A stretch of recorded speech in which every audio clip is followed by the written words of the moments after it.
Bien-aimés dans le Seigneur, bonjour.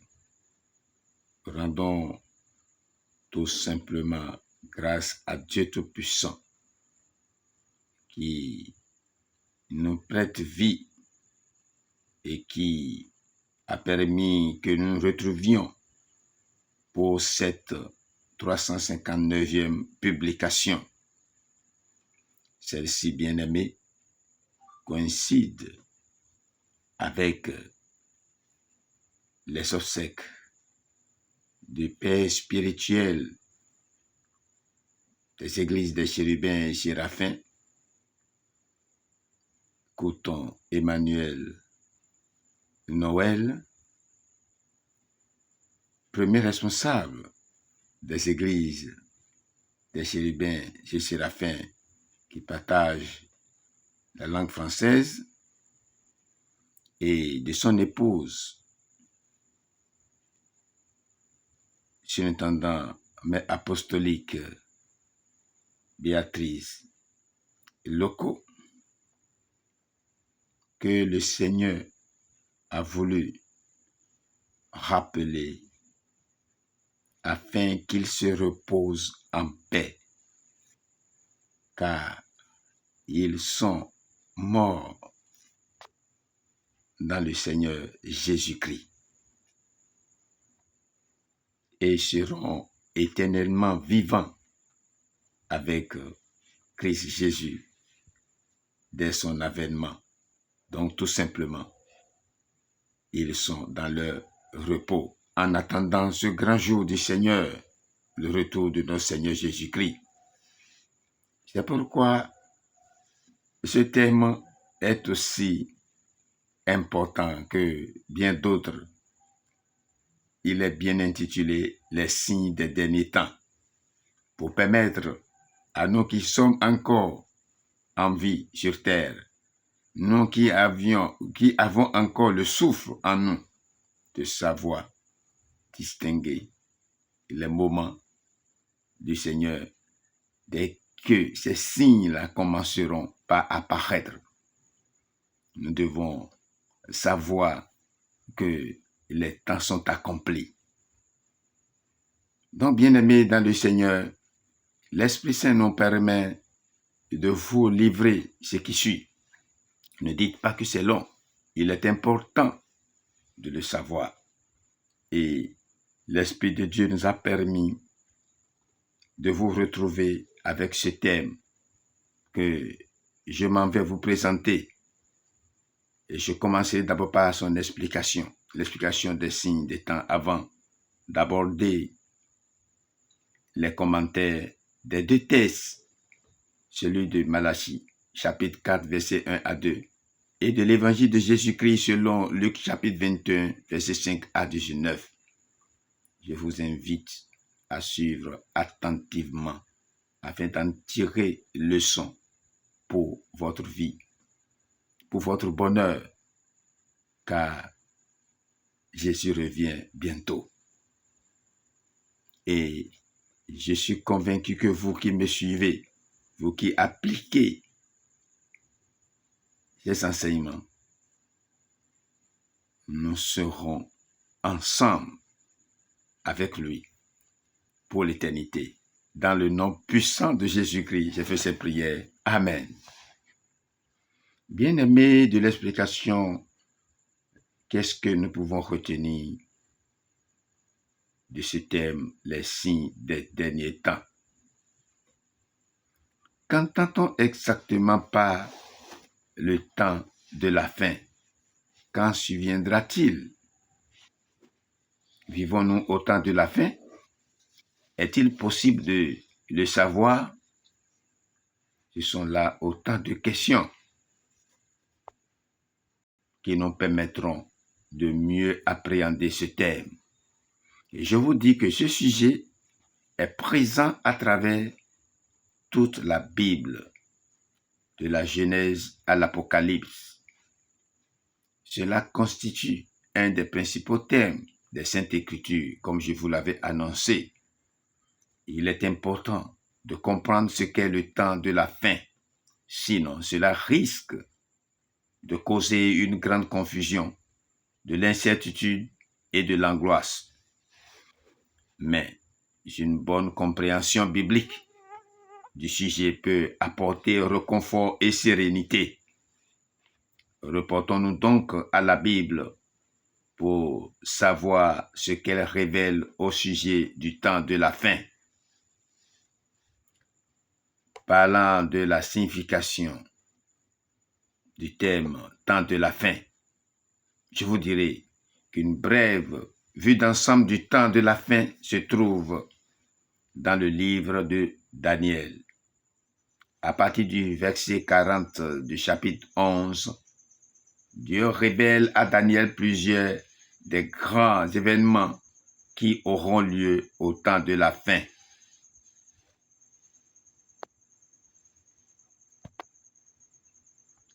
Au chapitre 12, versets 1 à 4, Dieu dit à Daniel, « Et en ce temps-là, se lèvera Michaël, le grand chef, le défenseur des enfants de ton peuple.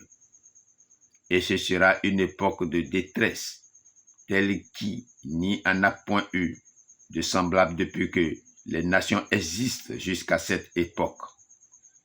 En ce temps-là, ceux de ton peuple qui seront trouvés inscrits dans le livre seront sauvés. Plusieurs de ceux qui dorment dans la poussière de la terre se réveilleront, les uns pour la vie éternelle et les autres pour l'opprobre, pour la honte éternelle. Ceux qui auront été intelligents brilleront comme la splendeur du ciel, et ceux qui auront enseigné la justice à la multitude brilleront comme les étoiles, à toujours et à perpétuité. Toi, Daniel, tiens secrète ces paroles et scelle le livre jusqu'au temps de la fin. Plusieurs alors le liront et la connaissance augmentera. Bien-aimés, c'est pourquoi nous sommes là aujourd'hui. Si ce n'était pas cela, ce n'était pas car sinon on n'aura pas cette connaissance aujourd'hui. Rends grâce à Dieu pour cela. Plusieurs siècles après l'époque de Daniel, les disciples de Jésus l'interrogeaient sur ce sujet. Sa réponse fit écho aux paroles de Daniel. Car alors, la détresse sera si grande qu'il n'y en a point eu de pareil depuis le commencement du monde jusqu'à présent, et qu'il n'y en aura jamais. Matthieu, chapitre 24, verset 21. Plus tard, Dieu révéla d'autres informations à Daniel au sujet de la fin. L'un d'eux dit à l'homme vêtu de lin qui se tenait au-dessus des eaux du fleuve, « Quand sera la fin de ces prodiges ?» Et j'entendis l'homme vêtu de lin qui se tenait au-dessus des eaux du fleuve. Il leva vers les cieux sa main droite et sa main gauche. Et il jura par celui qui vit éternellement que ce sera dans un temps, des temps, et la moitié d'un temps. Et que toutes ces choses finiront quand la force du peuple saint sera entièrement brisée. J'entendis, mais je ne compris pas. Et je dis, mon Seigneur, quelle sera l'issue de ces choses? Il répondit, va, Daniel, car ces paroles seront tenues secrètes et scellées jusqu'au temps de la fin. Daniel chapitre 12, versets 6 à 9. Ce passage indique que le peuple de Dieu sera en mesure de discerner les événements du temps de la fin. Le temps de la fin représente une époque qui précédera et inclura une période de 3 ans et demi de troubles mondiaux sans précédent. Dans le langage biblique, un temps équivaut à une année, des temps à 2 années et la moitié d'un temps à une demi-année. Elle se terminera par l'établissement du royaume de Dieu sur la terre. Alléluia. Jésus-Christ mit en garde ses disciples et leur demanda de faire très attention s'ils pensaient être témoins des signes du temps de la fin. Jésus répondit, « Prenez garde que vous ne soyez séduits, car plusieurs viendront en mon nom disant, « C'est moi », et le temps approche. Ne les suivez pas. » Luc chapitre 21, verset 8. Par conséquent, il nous prévient que beaucoup viendront en son nom en affirmant être ses représentants. Certains pourraient interpréter cette évolution et ces conditions comme étant des signes du temps de la fin. Mais ils auraient tort et induiraient de nombreuses personnes en erreur.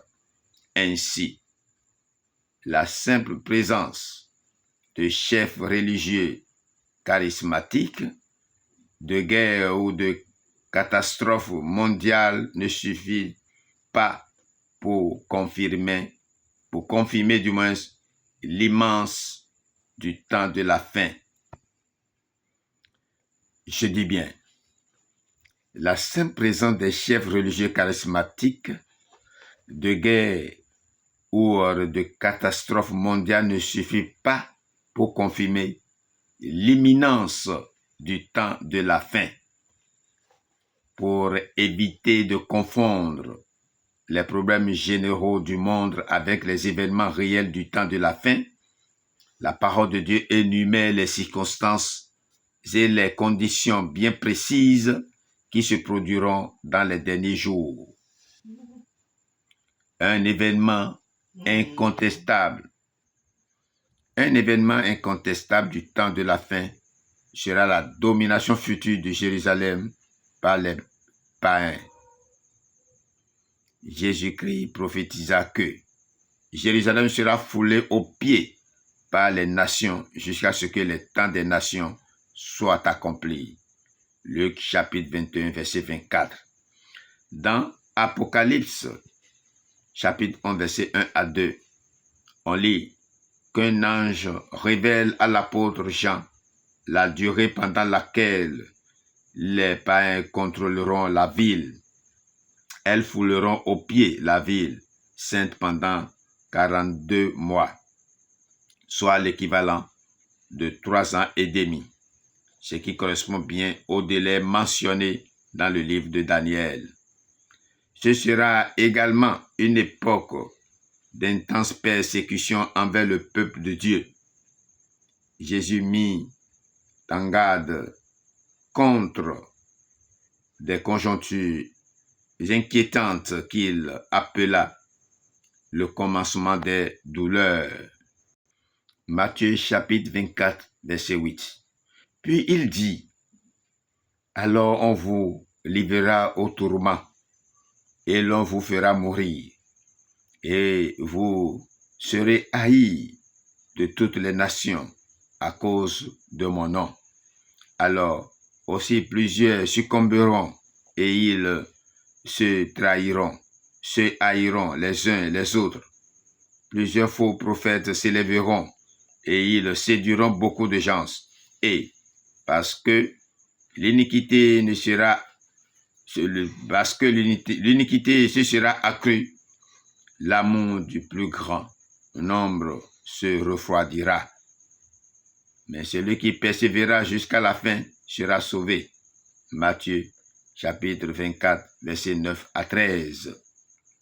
Dans le livre de l'Apocalypse, Jean a une vision dans laquelle des personnes appartenant au peuple de Dieu, dépeintes sous les traits d'une femme, seront à l'abri de la persécution de Satan et, où elle est, nourrie un temps, des temps et la moitié d'un temps, pendant 3 ans et demi. Apocalypse chapitre 12, verset 14. Furieux de ne pouvoir attaquer ces gens, Satan s'en alla faire la guerre au reste de sa postérité, à ceux qui gardent les commandements de Dieu et qui, retiennent le témoignage de Jésus. Apocalypse chapitre 12, verset 17. Nous voyons donc par ces trois prophéties du temps de la fin que l'accent est mis sur une période culminante de 3 ans et demi de détresse universelle si terrifiante et si menaçante pour la survie de l'humanité que Dieu ne permettra jamais qu'elle se reproduise. Ces prophéties nous aident à comprendre les conditions et les événements qui marqueront le début de cette période cruciale. Bien-aimés, nous sommes avertis, et un homme averti en vaut plusieurs. Que cela nous serve de leçon, bien-aimés dans le Seigneur, afin que nous sachions discerner ces temps et que nous fassions beaucoup attention par rapport aux faux prophètes, ceux qui viendront, et ils sont déjà là. Ils diront qu'ils sont des vrais, des représentants de Dieu, alors qu'au fait, c'est des gens, c'est des manipulateurs, c'est des adeptes de Satan. Ils mettent Christ devant et beaucoup d'autres choses en dessous pour pouvoir vous tromper. Donc, faites beaucoup attention. C'est déjà là, ils sont là. Ils vous diront que c'est Christ, alors qu'en réalité, ce n'est pas ça. Soyez fidèles. Adorez votre Seigneur. Ayez foi en Christ. Et rien que ça. Que personne ne vous trompe. Tout enseignement que vous recevez, cherchez à comparer à la parole de Dieu.